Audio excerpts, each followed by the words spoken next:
बिस्मिल्लाहिर्रहमानिर्रहीम। अस्सलाम वालेकुम ख़वातीन और हज़रात, मैं हूँ आपका जुनैद सलीम और आप देख रहे हैं इंसाफ डिजिटल। नाज़रीन, आज सुप्रीम कोर्ट के अहाता में जेल इस्लाहात सेमिनार हुआ जिसमें सदारती खिताब करते हुए चीफ जस्टिस मोहतरम जनाब याहिया अफरीदी साहब ने कहा कि इंसाफ के निज़ाम में कैदियों के हकूक़ को कलीदी हैसियत हासिल है। मज़ीद कहा कि निज़ाम इंसाफ में बेहतरी महज फ़ैसलों से नहीं बल्कि उन फ़ैसलों पर मौसर अमल दरामद से आ सकती है। चीफ जस्टिस साहब का धुआंधार खिताब सुनते हुए ऐसा लग रहा था शायद ये किसी और मुल्क के चीफ जस्टिस। उनकी अदालत से नाज़रीन चंद किलोमीटर दूर मुल्क के एक साबिक वज़ीर आज़म को बोगस मुकदमात में सिर्फ जेल में नहीं रखा गया बल्कि पिछले 7 माह से कैद तन्हाई में रखा गया है। तो फिर चीफ जस्टिस साहब किन कैदियों के हकूक़ की बात कर रहे थे? सवाल तो पैदा होता है, जिन्हें यह तक नहीं पता कि खुद उनकी अदालत में इमरान खान से मुलाकात की पिटीशन पड़ी हुई है मगर किसी में उसे समाअत के लिए मुकर्रर करने की हिम्मत नहीं है। क्या उन्हें यह भी नहीं पता कि उस कैदी को अपने वकला तक रसाई भी हासिल नहीं है? जेल में उसकी एक आंख ज़ाया कर दी गई है मगर उसे हॉस्पिटल मुंतकिल नहीं किया गया। जब यह सारा जुल्म चीफ जस्टिस की नाक के नीचे हो रहा है तो फिर ऐसे सेमिनार्स की और धुआंधार तकरीरों की क्या ज़रूरत पड़ी हुई है? क्या चीफ जस्टिस साहब नहीं जानते कि उनके मातहत जो अदलिया है वो अब इंतज़ामिया की एक मातहत ब्रांच बन के रह गई है? फिर ये सेमिनार लोग ठीक कहते हैं कि फिर ये मुनाफ़कत है या पूछते हैं वो कि मुनाफ़कत है या आंखों में धूल झोंकने की कोशिश है? चीफ जस्टिस की तकरीर सुनकर महसूस हुआ कि उन्हें ना तो जेल के असल हालात का कुछ इल्म है और ना ही गवर्नेंस के अमूमी मसाइल से आगाही है। नाज़रीन, बात तो सख्त है मगर कहनी पड़ती है कि ज़्यादातर जजेस जो हैं वो अपनी मराआत, अपने प्रोटोकॉल और अपने मर्तबे की फ़िक्र करते हैं, सिर्फ उसी का ख्याल रखते हैं। वो इंसाफ की फराहमी में एक तस्लीम कर चुके हैं कि उनका किरदार एक रोबोट का सा है। बहरहाल बहुत तकलीफ़ हुई चीफ जस्टिस साहब की तकरीर सुन के। अच्छा नाज़रीन, आज के सेमिनार की एक अच्छी बात यह भी थी कि वज़ीर आला KP सोहेल अफरीदी को दीगर वज़राए आला और चीफ जस्टिस की मौजूदगी में अपनी बात कहने का मौका मिल गया। सोहेल अफरीदी ने कहा कि इमरान खान नाहक कैद है, उन्हें जेल में उनके हकूक़ नहीं मिल रहे, इमरान खान की उनके बेटों से फ़ोन पर बात नहीं कराई जाती, उनकी बहनों की मुलाकातें बंद हैं, बहनों की मुलाकातें भी नहीं कराई जाती और एहतजाज करने पर वाटर कैनन से उनकी तवाज़ो की जाती है, उन पर पानी फेंका जाता है। सोहेल अफरीदी ने मुतालबा किया कि जेल इस्लाहात का आगाज़ अडयाला जेल से किया जाए। सोहेल अफरीदी की तकरीर के दौरान इख्तिताम पर हॉल में मौजूद शुरका, जिनमें वकला, जजेस और अदालती अमला भी शामिल था, वहाँ देर तक तालियाँ बजाता रहा। वज़ीर आला पंजाब मरीम नवाज़ साहिबा का खिताब जो है वो भी बाज़ हवालों से बिल्कुल नया और अनोखा था। आज उन्होंने मौका गनीमत जानते हुए अपनी असीरी की दास्तानों की नई कहानियाँ भी छेड़ी, दास्तान को नया रुख देने की कोशिश की। पहले उनकी कैद के मशहूर वाक़यात ये थे कि फ्राइंग पैन से कपड़े इस्त्री करने पड़े, वॉशरूम ख़ुद साफ़ करती थी, गर्मी में दुपट्टा भिगोकर फैला लिया करती थी। आज उन्होंने बताया कि एक बार जेल में उनकी शुगर ड्रॉप हो गई, उनके हाथ भी काँप रहे थे और जिसकी गुड़ वाली जो कांच की बोतल थी, शीशे की बोतल जिसमें गुड़ था, वो टूट गई, नीचे गिर के टूट गई। उन्होंने ज़मीन पर पड़ा हुआ गुड़ खाकर अपना शुगर लेवल बहाल किया। इस दौरान गुड़ के साथ कांच के टुकड़े भी उनके मुंह में चले गए। ये भी बताया कि वो जेल में कैद तन्हाई का शिकार नहीं, जेल में जाए नमाज और किताबें भी उनके साथ थी। बाद में किताबें रोक ली गई। जेल में उनके सेल के साथ ही वॉशरूम था। मैडम, वज़ीर आला की तकरीर सुनकर ख्याल ना जाने अडयाला की जानिब क्यों चला जाता था, क्योंकि इमरान खान के साथ मवाजने का जो शौक़ शरीफ ख़ानदान को है वो शायद ही किसी को। मरीम नवाज़ ने सबसे अहम बात यह की, उन्होंने कहा कि जेल की तकालीफ बर्दाश्त करने के बाद अब उन्होंने जेलों में पैनिक बटन मुतारफ़ करवाया है। पता नहीं ये पैनिक बटन पंजाब की किन जेलों में है? कोट लखपत जेल में ये बटन क्यों काम नहीं कर रहा, जहां डॉक्टर यास्मीन राशिद, शाह महमूद कुरैशी, एजाज़ चौधरी और दीगर कैदी जो हैं वो सेहत के संगीन मसाइल से दो चार हैं। शायद बटन तो मौजूद हो मगर PTI के कैदियों को इस बटन से दूर रखने के लिए कोई इंतज़ाम किया गया हो। बहरहाल जेल इस्लाहात सेमिनार मुल्क में जारी सर्कस में नर्म से नर्म अल्फाज में भी कहा जाए तो यही कहा जा सकता है कि एक और तमाशे के सिवा कुछ नहीं था।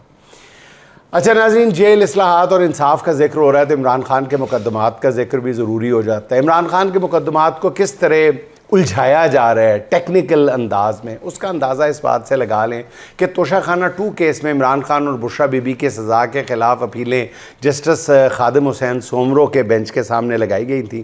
जस्टिस खादिम हुसैन सोमरो की सरबराही में काम करने वाले बेंच ने रजिस्ट्रार की तरफ से लगाए गए एतराज़ात दूर करके केस बाकायदा समाअत के लिए मुकर्रर करने का ऑर्डर भी कर दिया था। जस्टिस खादिम हुसैन सोमरो ने 12 मार्च को अपीलों पर एतराज़ात दूर करके ऑफिस को नंबर लगाने की हिदायत की थी। बैरिस्टर सलमान सफदर और अलीमा खान साहबा के आइंदा तारीख़ लेने की बेचैनी को देखते हुए रिमार्क्स दिए थे कि अपीलें जो हैं आइंदा हफ्ते समाअत के लिए मुकर्रर हो जाएंगी, लेकिन आज 3.5 माह बाद भी ना हो सका ऐसा। अब मालूम हुआ है कि वो तो केस ही जो है जस्टिस खादिम हुसैन सोमरो के बेंच से वापस ले लिया गया। ज़राए के मुताबिक इस्लामाबाद हाई कोर्ट के चीफ जस्टिस सरफराज डोगर ने दोनों अपीलों पर समाअत के लिए 3 माह बाद भी नया बेंच ताहाल तश्कील नहीं दिया। नतीजतन 20 दिसंबर 2025 को इमरान खान और बुशरा बीबी को ट्रायल कोर्ट से दी गई 10-10 साल कैद और जुर्माने की सज़ा के फैसले के ख़िलाफ़ इस्लामाबाद हाई कोर्ट में दायर की गई अपीलों पर 6 माह से ज़्यादा अरसे बाद भी ताहाल कोई बाकायदा समाअत नहीं हो सकी। ऐसे तो नहीं ना कहते कि इंसाफ में ताख़ीर नाइंसाफ़ी के मतरादफ होती है। Justice delayed justice denied. अच्छा नाज़रीन, पाकिस्तान के सियासी माहौल में हुकूमत के आने और फिर जाने की कुछ मखसूस अलामतें हुआ करती हैं। जो सियासियात से थोड़ी बहुत भी शुद्ध-बुद्ध रखने वाले जो लोग हैं वो फ़ौरन सूंघ लेते हैं, देख लेते हैं। जैसे इलेक्शन के करीब मुख्तलिफ़ जमातों से पंछी उड़ उड़ कर एक सियासी जमात के आशियाने में पनाह लेने लगते हैं, जिससे पता चल जाता है कि किंग्स पार्टी कौन सी है। इसी तरह जब किसी हुकूमत के चल चलाओ के दिन होते हैं तो उसकी अलामतें भी बिल्कुल वाज़ेह हो जाती हैं। हुकूमत जिन पत्तों पर तकिया किए हुए होती है वो हवा देने लगते हैं। उन सियासी अलामात की रोशनी में देखा जाए तो फिर शहबाज सरकार पर इस वक्त कमो बेश नज़ा का आलम तारी है। इसकी सबसे बड़ी अलामत यह है कि नून लीग के तमाम फ़िक्री दानिश्वरी अब अपनी पसंदीदा हुकूमत पर खुलकर तनकीद करने लगे हैं। उनमें वो भी शामिल हैं जिन्हें बड़ी बड़ी तनख्वाहों पर मुख्तलिफ़ सरकारी नौकरियाँ दी गई हैं। तमगा बरदार जो ब्रिगेड के कुछ नायाब गौर भी शहबाज सरकार को हर नाकामी का ज़िम्मेदार करार देने लगे हैं, और कई नून लीग के जो करीब समझे जाने वाले अखबार नवीस हैं या मुख्तलिफ़ सियासी हलके हैं वो अब ये बातें करने लगे हैं कि जी लाहौर के कई बिजनेसमैन जो हैं वो शेरवानी गाड़ी की पिछली सीट पर लटका कर फिर रहे हैं। टेक्नोक्रेट्स की हुकूमत बनने वाली है, और वो सारे लोग ये कह रहे हैं जो ऐसा कर रहे हैं, वो कहते हैं कि जी हमारा चांस लगने वाला है और हमें इंडिकेट कर दिया गया है। यही नहीं, नून लीग के कुछ पुराने खिदमतगारों की जो करप्शन की फ़ाइलें हैं वो भी पहुँचाई गई हैं, जिन्होंने हालात की नज़ाकत को देखते हुए नून लीग की कश्ती से छलांगे लगाना शुरू कर दी हैं। आने वाले दिनों में यही दानिश्वर अपनी पसंदीदा जमात के सर में खेल डालते हुए भी नज़र आएंगे। नून लीग की क़यादत भी हालात से पूरी तरह आगाह है। उसने भी अपने मुस्तकबिल की पेशबंदी शुरू कर दी है। नून लीग के हामी अब हर किसी को बता रहे हैं कि जी पंजाब में जो मतनाज़ा बिल आ रहा था वो हम तो नहीं ला रहे थे, बल्कि उसके पीछे तो कोई और था, यानी उनका इशारा जो है वो इस्टेब्लिशमेंट की तरफ था। नून लीग ही बता रहे हैं कि उन्होंने तो बिल का मतन जानबूझ के मीडिया को देखकर खुद शोर डलवाया है, जिससे बिल जो है वो मौखर कर दिया गया है। नाज़रीन, नून लीग जो मर्ज़ी कर ले, कौम की तबाही के हर मंसूबे, हर कानून पर उनकी मोहर लगी हुई है। ये कौम की तबाही से ख़ुद को किसी तौर भी बर्ज़िम्मा करार नहीं दे सकते।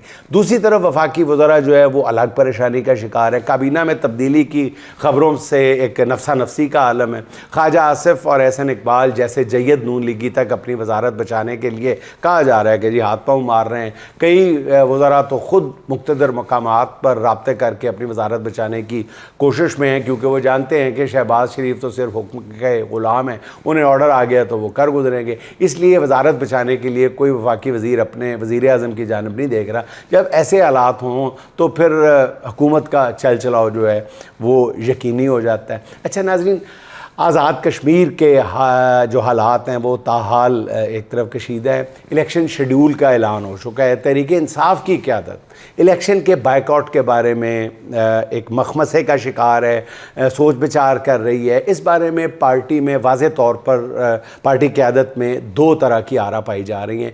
बायकॉट के हक़ में भी मजबूत दलाइल हैं और इलेक्शन लड़ने के हक़ में भी दलाइल जो है वो भी कमज़ोर नहीं है। बायकॉट का मुतालबा करने वालों का ख्याल है कि इन हालात में जो मर्ज़ी कर लें, पीटीआई को आज़ाद कश्मीर की हुकूमत तो दी नहीं जाएगी, पीटीआई को लेवल प्लेइंग फील्ड भी नहीं मिलेगा। पार्टी की हिमायत से आज़ाद हैसियत में जो भी उम्मीदवार इलेक्शन जीत जाएगा उन्हें धौंस और दबाव से दूसरी जमातों में शामिल करवा दिया जाएगा। इसलिए इलेक्शन लड़ने की ज़रूरत ही नहीं है। इलेक्शन के बाइकआउट का जो हामी है उनका ख्याल ये है, उनके दलाइल ये हैं कि इलेक्शन में हिस्सा लेना इस निज़ाम की तौसीक के मतरादफ़ है, इसको एंडोर्स करने के मतरादफ़ है। दूसरा, कलअदम अवामी एक्शन कमेटी के एहतजाज ने जो माहौल बनाया है उसमें शायद आम आदमी इंतखाबी अमल में ज़्यादा गहमा गहमी ना दिखाए। इत्तलात के मुताबिक बाज़ इलाकों की मसाजिद में ऐलान कराए जा रहे हैं कि नून लीग और पीपल्स पार्टी वाले उनके इलाके में वोट मांगने ना आएँ। दूसरी तरफ इलेक्शन लड़ने के हामियों का कहना यह है कि कोई मैदान खाली नहीं छोड़ना चाहिए। इलेक्शन ना लड़ने से तंजीम या सियासी जमात जो है वो गैर फ़ाल हो जाती है और पार्टी कारकुन नज़्म के फिर पाबंद नहीं रहते और वैक्यूम जो है वैक्यूम नहीं रहता, कोई ना कोई उसको फिल करने के लिए आ जाता है और बाइकआउट के बावजूद किसी न किसी जमात के उम्मीदवार के हक़ में लोग वोट डाल देते हैं। इसलिए इलेक्शन बाइकआउट से पहुँचने वाले नुकसान के असरात जो है वो बहुत देर पा होते हैं। इसलिए पीटीआई क़यादत को जो भी करना है वो ज़मीनी हक़ाइक़ को देखते हुए करना होगा, सोच समझ कर फैसला करना होगा। दूसरी तरफ नाज़रीन, इलेक्शन करीब आते ही पीपल्स पार्टी ने गिरगिट की तरह रंग बदलना शुरू कर दिया। वज़ीर आज़म आज़ाद कश्मीर फैसल मुमताज़ राठौर साहब का कहना है कि महाजरीन नशिस्तों का ख़ात्मा कोई शिकवा या गिला नहीं है बल्कि एक जायज़ मुतालबा है। अगर ये जायज़ मुतालबा है तो इसकी वजह से अवामी एक्शन कमेटी को फिर कलअदम क्यों करार दिया गया? पीपल्स पार्टी की यही मुनाफिकाना पॉलिसी या किरदार है जिसकी वजह से ये अवाम में अपनी साख जो है वो बुरी तरह तबाह कर चुकी है। अब ये चंद ख़ानदानों के मफादात का तहफ़्फ़ुज़ करने वाली जमात बन के रह गई है। अच्छा नाज़रीन, शेखुपुरा के बाबे सदीक को रिहा कर दिया गया है। अब खुश हो गए सब। 2 रोज़ से सोशल मीडिया ने आसमान सर पर उठा रखा था कि जी बाबे सदीक को पुलिस पकड़ के ले गई है। आप जो मर्ज़ी कहें, जितनी मर्ज़ी तावीलें दें, अपनी गिरफ़्तारी का ज़िम्मेदार ख़ुद बाबा सदीक था। उसे क्या ज़रूरत पड़ी थी कि पुलिस से उलझे? ये बाबा सदीक किस जहान की मखलूक है? क्या वो नहीं जानता कि यहाँ पुलिस की सरकार है, यहाँ पुलिस ही माई बाप है? भला उसे पुलिस के दिलेर जवानों से उलझने की ज़रूरत क्या थी? बाबा सदीक, आपको तो ज़्यादा मुअद्दब होना चाहिए था, क्योंकि आप तो पहले ही एक हाथ से महरूम हो। पुलिस वाले बस थोड़े से फल का तकाजा तो कर रहे थे आपसे, दे देते फल बेचारों को। ये पुलिस के शेर दिल जवान इतनी गर्मी में ड्यूटी करते हैं, अगर किसी रेडी वाले से फल उठा के खा लिया तो क्या क़यामत आ गई? किसी ठेले वाले से मुफ्त खा लेना, खा लिए फल खा लेते अगर बेचारे, तो क्या चला जाता? कौन सी क़यामत आ जाती? इससे क्या नुकसान हो जाता? माना कि बाबा सदीक जो है वो सख्त गर्मी में रिज़्क़े हलाल कमा रहा था, मगर बाबा जी, मसलियत भी किसी चीज़ का नाम है। बाबा सदीक, आपने पुलिस से उलझने से पहले अपना नहीं तो अपने बीवी बच्चों का कुछ ख्याल कर लिया होता। फिर पुलिस से बहस करने का आप देख लें कि सिला क्या मिला। वो तो आपका कंडा उठा कर ले गए। बकौल आपके पुलिस वाले आपकी 40 किलो लीची भी उठा कर ले गए। पता है ना, 1 किलो लीची जो है वो 1000 रुपये की है। फिर आपका तो एक ही हाथ है, उस पर भी वो हथकड़ी लगा कर ले गए। अब आपको अंदाज़ा हो गया होगा, कहना चाहिए, कि ये पुलिस वाले कितने ताकतवर हैं। जब उन्होंने आप पर रोड ब्लॉक करने, हंगामा आराई और ट्रैफिक में खलल का पर्चा दर्ज किया, थाना कचहरी की ज़िल्लत से पता लग गया ना, समझ लगी ना कि जीना है तो गिच्ची नीवी करके जिया जा सकता है। बाबा सदीक, आप खुशकिस्मत हो कि सोशल मीडिया को आपका केस का पता चल गया, मगर अगली बार पुलिस से उलझने से पहले 100 बार सोच लेना। इस बार तो सिर्फ हंगामा आराई का पर्चा हुआ तो छूट गया ना, अगली बार ऐसा हुआ तो दहशतगर्दी का पर्चा भी दर्ज हो सकता है। ऐसा हो गया तो फिर सोशल मीडिया वाले भी कुछ नहीं कर पाएंगे। नाज़रीन, आखिर में फरहाना अंबर के चंद अशार। होगा आखिर ये सब ज़ियां कब तक, होगा आखिर ये सब ज़ियां कब तक, हमको लूटेगा पासबां कब तक।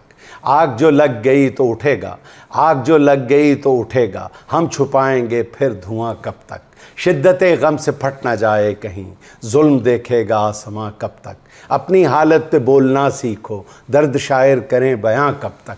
सच का प्रचार करने वालों सुनो, सच का प्रचार करने वालों सुनो, जहाँ की पाओगे अमा कब तक। तुझको उड़ना है आसमानों में, रोक पाएगा ये जहाँ कब तक। वक्त के रेगज़ार में अंबर, वक्त के रेगज़ार में अंबर, लोग ढूंढें तेरे निशान कब तक। नाज़रीन, खुश रहें, खुश रखें। आपसे मुलाकात होगी इंशाअल्लाह अगले व्लॉग में। अल्लाह।